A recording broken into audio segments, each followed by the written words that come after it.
Hello, this is Willie with the Basement Kings. We are in Argyle, Texas, where there's a basement near a swimming pool and guest house, and water tends to collect inside a lot. But this particular project was different because they only wanted to add sump basins in the floor, which I call just holes in the floor, and not tied to a system to relieve the pressure, and they believe that that's all was needed, opposite of what we suggested. So we're going in to take a look where it's been sustained rain for 3 or 4 days and see how far off the mark we were. You can see watermarks running from here and over here.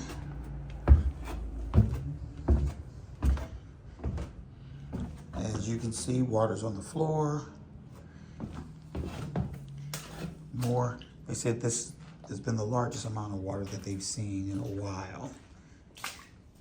And an area that was a low point in the floor where we added a basin.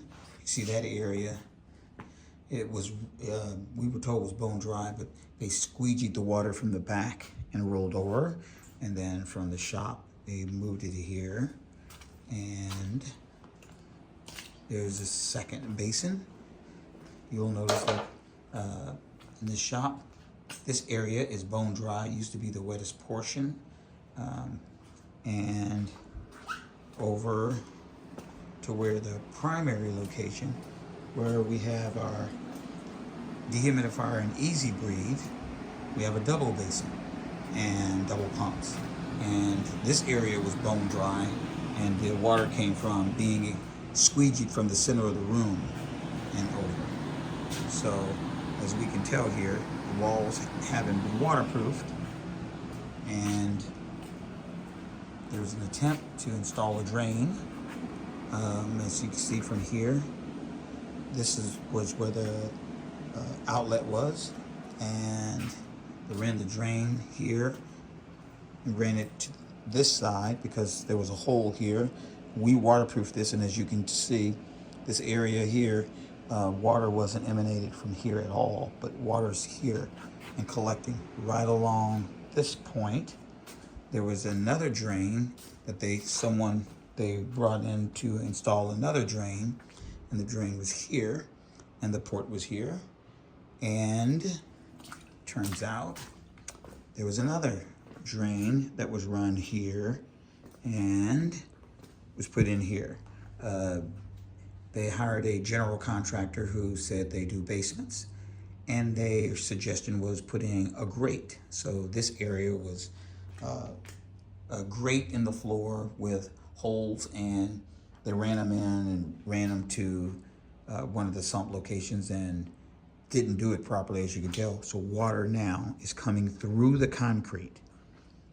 As on the top, you can see it, see the cutout.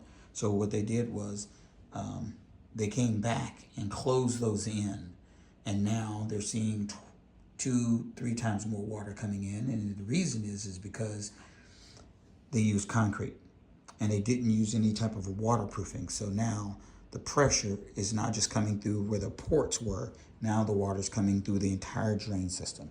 So they've decided that they're bringing back the Basement Kings. I love my job.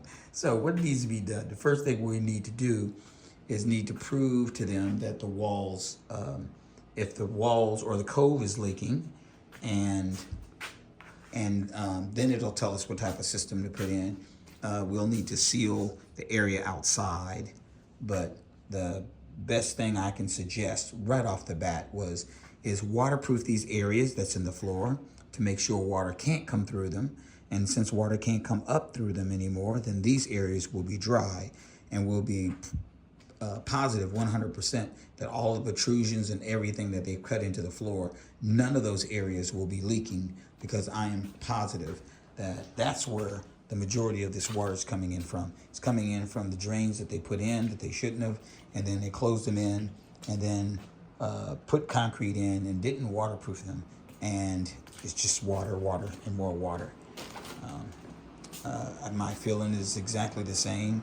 The customer is always right, so you do what they ask, but after that's done and you see what you could see, you do it right the first time. And that was my suggestion. So now the customer agrees that Willie King is right. and I, and let's clean this mess up and get busy. Thanks for watching. If you like our videos, then please subscribe or like our channels and visit us at thebasementkings.net. Thank you and have an excellent day.